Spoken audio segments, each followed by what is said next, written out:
This is NEGOTIATEx TV.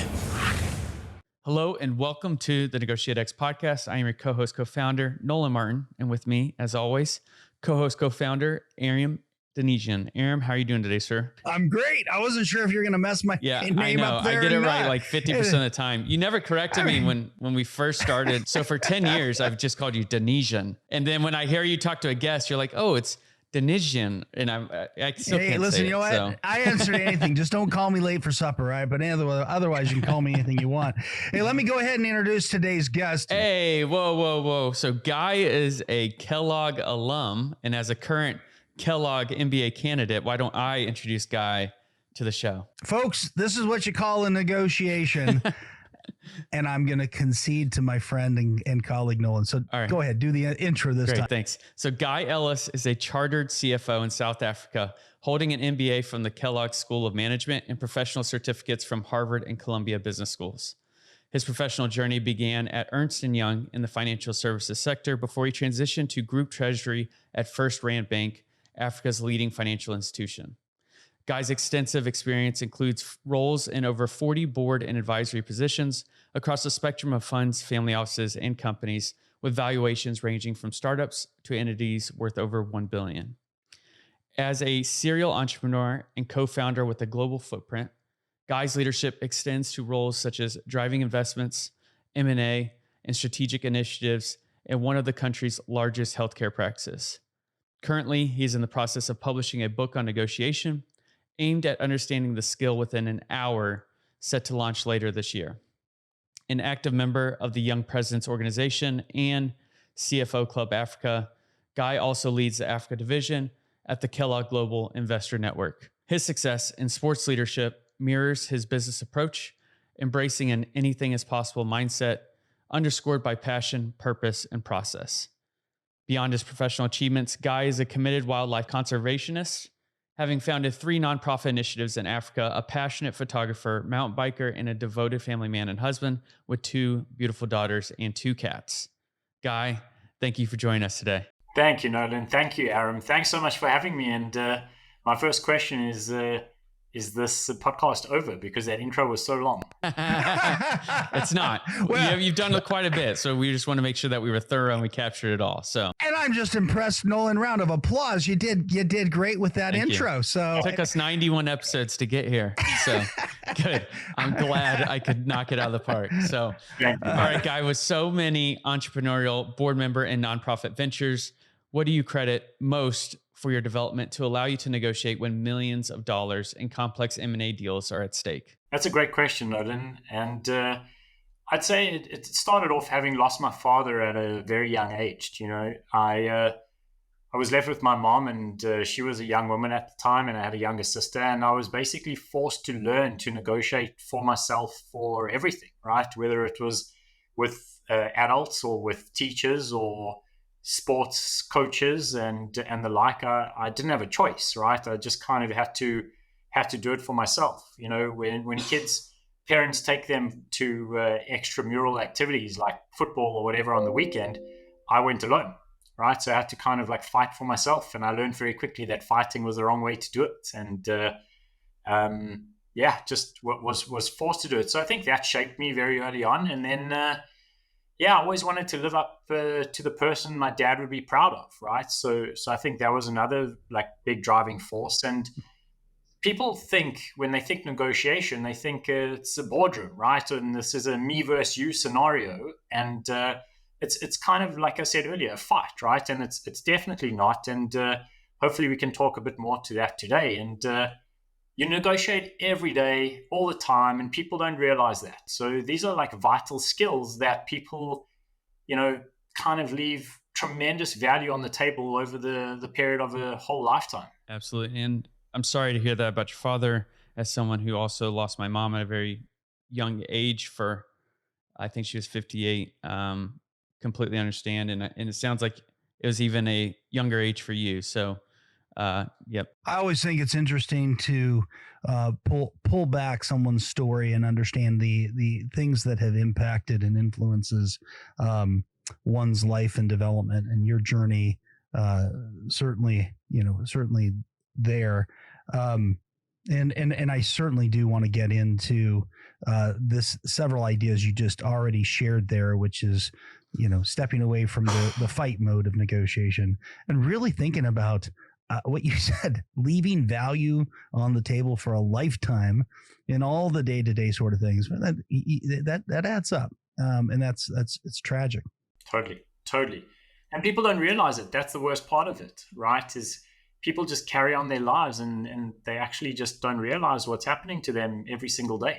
So, Guy, you lead a ton of leadership roles, and your bio is just so rich. But leadership roles in healthcare, investment.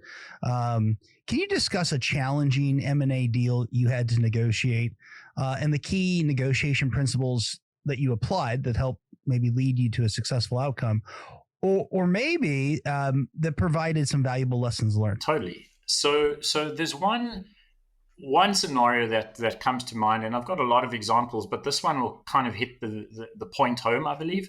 So there was a company in South Africa, which was the biggest importer and distributor in its niche, right, in that industry. And essentially what happened was we were just too far apart on the valuation versus their EBITDA, right? So their EBITDA was $2 million, and the valuation that they wanted was $60 million.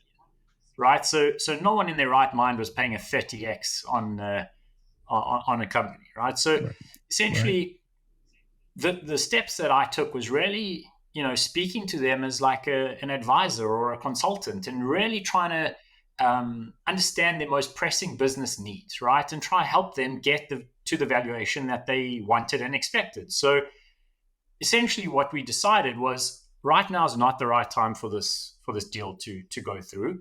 But how can I help them get to that point?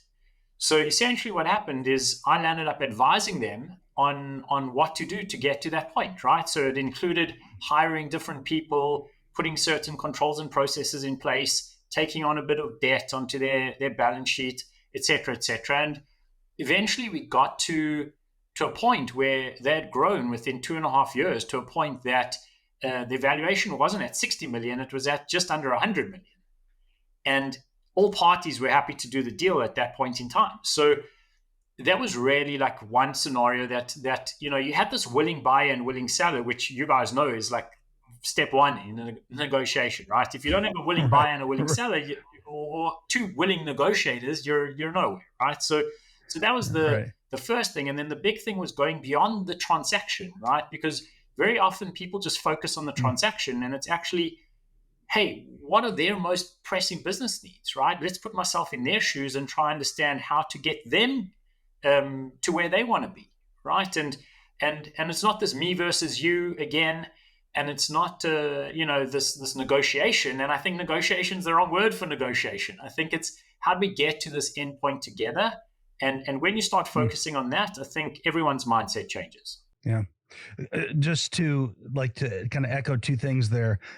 Tremendous patience is required to allow a situation to ripen. And it's a concept I'm sure you've heard, but this idea that 2.5 years to get to the point where now the deal makes sense. That's tremendous patience. How do you sustain that, or encourage somebody to sustain that, to say now's not the best time for a deal?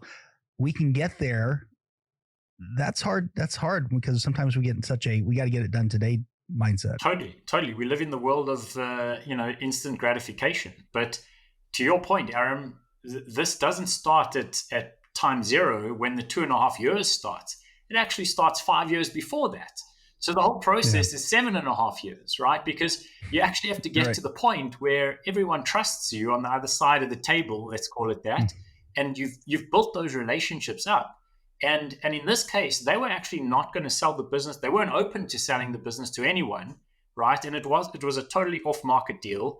And this included like having so the guy was old school. He was in the military for like 15 years, right? And his way that he built trust was an 8:30 p.m. dinner at his house on a Friday night, where he cracked open a bottle of whiskey, and you betcha you weren't going home that night, right? That was his way of building trust. And when I was like this relative youngster, right, that went to his house and he told me it was formal, and I dressed up black tie and I brought the bottle of whiskey, and we sat and drank.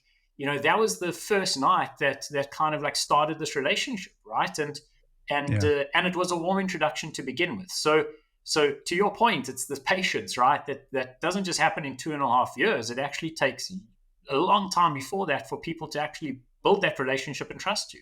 Yeah. And it also, just to go to your second point, to get beyond the transaction, I mean, clearly the mindset there that you're describing, this isn't a transactional mindset. We are looking out years. And if I'm really going to understand your most pressing business needs, it's not going to happen in one conversation. It's going to take a couple evenings, at least, of a few bottles of whiskey. Totally. And you need patience and grit just for that alone. Yeah. Yeah. And whiskey. So your upcoming book promises to teach negotiation skills swiftly.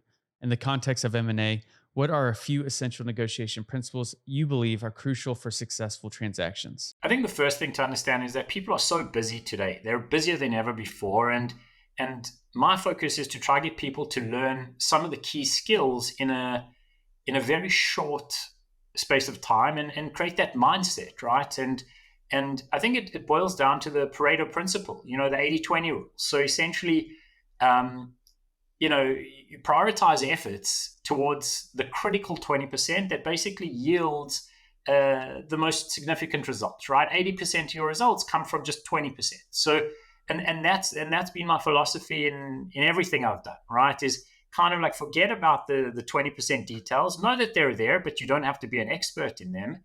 And just try to focus on the 20% the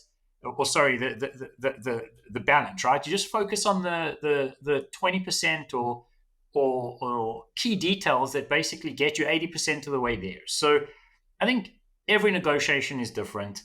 If you have the knowledge and the mindset, that gives you the confidence. And before any negotiation, if you don't have the confidence that you can actually get to an agreement, you've lost before you've joined, right? Or you started. So I think having that confidence is really crucial, and that comes from the correct knowledge and mindset. You mentioned mindset. I'd love to kind of dig in more. Obviously, it's something that's important, and you've kind of labeled it as a game changer in negotiations. Can you elaborate on this idea and what advice you have for individuals looking to cultivate a mindset that fosters success? Yeah, absolutely. So I believe that if you believe you can achieve something, you can, right? So you just need the right tools to get there. So if your mindset is about collaboration and focusing again on the other side's needs, I won't say most pressing business needs, because it could be just their needs and wants in a personal scenario. So understanding that it's not about you and that it's about them, and how do you help them? And if I had to give advice on this point, I would say prepare. And I deal with that in my book. And Aram, this obviously, preparation is one of the key points, and that drives confidence. So being positive and having that mindset that you can achieve something. Active listening is huge, right? Listening, making notes, not listening with the intent to respond, but actually just listening to what the person's saying. Staying adaptable and flexible. And then after a negotiation, right, like reflecting, or if it's a multi-stage or day negotiation, or just those relationships over those years that we discussed a bit earlier, it's about reflecting and learning more about the other person. And if you go through these key steps, I think you build the confidence, right? And you build that belief that you can actually achieve something. Yeah, I love the so much of what you just shared there. I mean, these are cornerstone pieces of becoming effective negotiators. So many people, when they think about active listening, don't frame it the way you just did. They it's maybe parroting back what I heard or something. But really, when for you, what you said is without the intent to respond, and that's just let me get where this other person, and the clarity around may just be an individual with individual needs, not even talking about business needs. Let me really get where you're coming from, and I think that is a huge mindset shift for so many of us. Yeah, absolutely. And you can't really understand another person if you're constantly trying to respond to them, right? And have this like, what are you saying? And I need to top you, or I need to answer immediately, right? Let's just hold what other people are feeling and thinking and their wants and needs and desires. Yeah. You mentioned preparation too, and I was hoping you'd go there because I do think that confidence is born out of being just well prepared. Can't necessarily prepare for everything, but there's so much more we can prepare for than we often realize. Like, can you just give our listeners an idea when you're preparing for a major negotiation that's coming up? Do you have a measure? Like, how much time do you spend preparing? Because I have heard senior leaders, when I've asked them how much time you prepare, their answer is like, how much time do I prepare? Well, how long does it take to get from my office to wherever this meeting's taking place? That's how much time I spend preparing, which is a really lousy measure for level of preparation. But how much attention do you give it? I'm going to spin your question slightly, if I may, Aram. And please, yeah, go ahead. The longer I can possibly prepare, the better, right? And if I can prepare my whole life, that's the best, right? So if I'm negotiating with someone that I've known my whole life, like a best friend from childhood or a parent or a sibling, that is the best position to be in, right? Because you know so much about this person. It doesn't necessarily make it an easy negotiation, so don't get me wrong, right?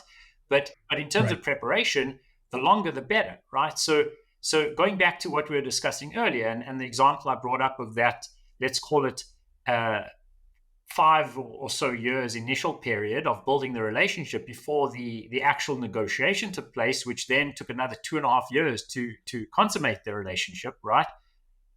Essentially, that 5 years is what you really want, right? You really want to build that because you're not just planning, you're building trust, you're building the relationship, right?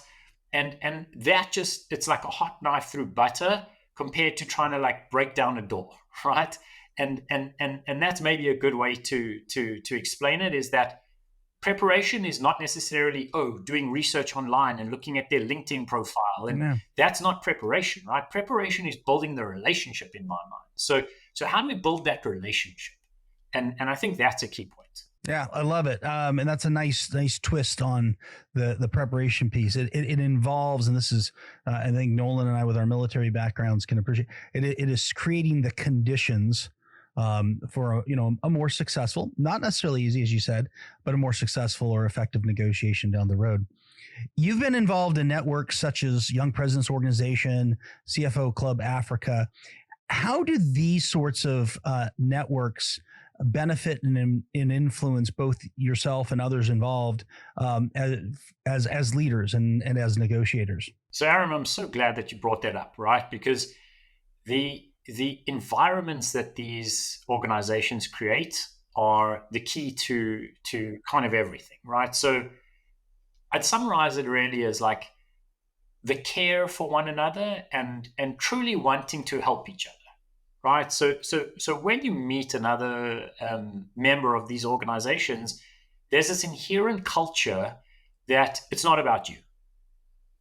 Right. And I believe that's the biggest reason for success, right? As leaders and negotiators in these organizations, whether you're negotiating with other members of the organizations or outside of the organizations, it's this mindset that you kind of like start living with, right? That how do I help the other person? How do I care for them? And you're really holding them, right? And the amazing thing is that they're holding you, right? And in the beginning, it's kind of like scary, right? It's like you're quite like wary of like, what is this person trying to do? What's their ulterior motive? What's their agenda here? And after time, you start realizing when it happens more and more with so many different members that this is actually the culture here. And when that starts happening, that's when the beauty shines through and the real magic starts to happen, right? Is normally like each party is really worried and judgmental and just not so comfortable with another party, whereas in these organizations, everyone cares about each other's needs. And I think that's the real key point of why things are so successful. And so many people of these organizations prefer doing business with other people in the organization because of this. You're focused on M&A transactions across the globe, from dermatology practices in the US to investment opportunities in Africa with the Kellogg Global Investor Network. Does your negotiation style change from country to country? And if so, how? So yes and no, right? So the principles remain the same, but the cultures are very different. So the first thing about negotiations is understanding the other side, which we've discussed. So a US-based doctor and their needs is totally different from a startup founder in Africa, right? Their upbringing, their education, their wants, their needs, their desires about the future, everything, right, is basically totally different. So essentially, you let me ask you this, right? Think about those two parties that I just mentioned, okay? Now, what are their most pressing business or personal needs? Just think about it for a moment, right? And what is the culture? Just in your mind, whether you're right or wrong, or you're accurate or not, just think about what at least what your perception of the culture is in those two scenarios, right? And then you need to ask yourself questions like these, right? When you're going to prepare, and that's why I say yes and no, because the principles remain the same, but the cultures are totally different. And if you're not aware of that and you don't prepare for that, you're already, starting an uphill battle. Yeah, I've often thought, and this goes back to kind of military concepts of when we have operational graphics and you have your kind of basic maneuver plan, these are the principles of negotiation that hold steady, and then you overlay. We used to use overlays back in the day with little plastic sheets over our maps, but you overlay obstacles and you overlay fires and different things. It adds the complexity of the situation. Culture adds complexity. Just very practically speaking, when you get ready to go into a country where you haven't done business before, work with a culture maybe you haven't worked with closely before, what sort of do you do research? Do you do some, are you focused on language? Are you looking at current events? But are there certain very tangible things you try to do to try to learn about like that environment so you can be a little more nuanced in your approach? Totally. So if it's a really new environment for me, the one thing that I always try to do is have a local partner or someone local on the ground that understands that culture, in and out. They've lived it, they've been there, they've grown up with it, and they can give me a bit of a crash course, let's call it, right, in how to behave, what to do, what not to do, because you'd be amazed that in certain cultures, if you do or don't do certain things, you've like ruined the negotiation from the beginning. You've lost their trust. They think you're rude, whatever the case may be, right? So if you don't know like very basic nuances that you can't really find in textbooks or online or even with ChatGPT, right?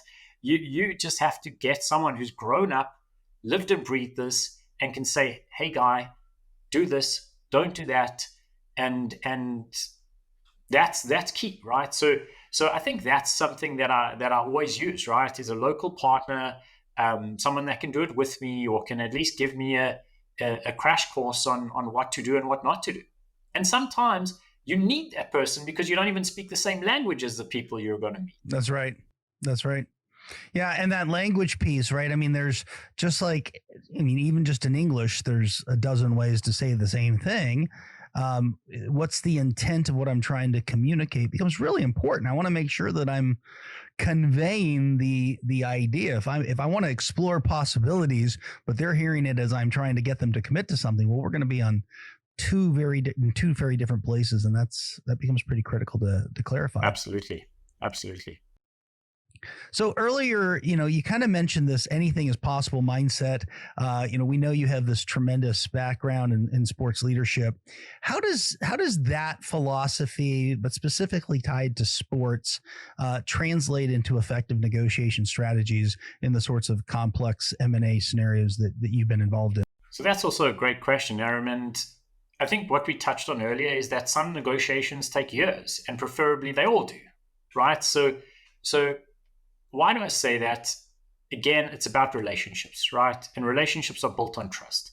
So relating it back to sports, let's just use mountain biking marathons as an example, right? So similar to mountain biking marathons, the joy is in the journey, not the destination, right? I'm sorry, I've got to interrupt. What joy comes from doing a biking marathon?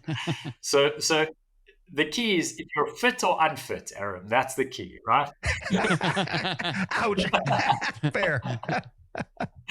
Yeah. So hopefully you're fit, and the joy is in the journey and not the destination. Look, there's also joy in the destination. Don't get me wrong. Like my wife used to wait for me at the finish line with a banana bread loaf and a 1 liter, like a gallon, not a gallon. I think it's like a third of a gallon of chocolate milk. Okay. Right. And that's how I used to finish each stage. So there is joy in the destination. Man, could have saved an entire biking marathon just to go get that out of the kitchen. So that's right. Hey, I'm sorry I interrupted your train of thought. So please go back and make the connection there as you were doing. So, hey everyone, Nolan here. I have to jump in and end today's podcast for part A of the show. Be sure to rate, review, and subscribe to the NEGOTIATEx podcast if you haven't already. And also join us next week for part B of this awesome interview. Hey, thanks for checking out this video on NEGOTIATEx TV. If you found any value at all, please hit the subscribe button, hit the notification icon if you want to be notified of future videos. And then we also have a couple videos over here that you might be interested in checking out. If you and your small business, your team are looking to get negotiations or leadership training, then you can head over to negotiatex.com and learn more about the coaching services we offer. Thanks, and I'll see you over in the next video.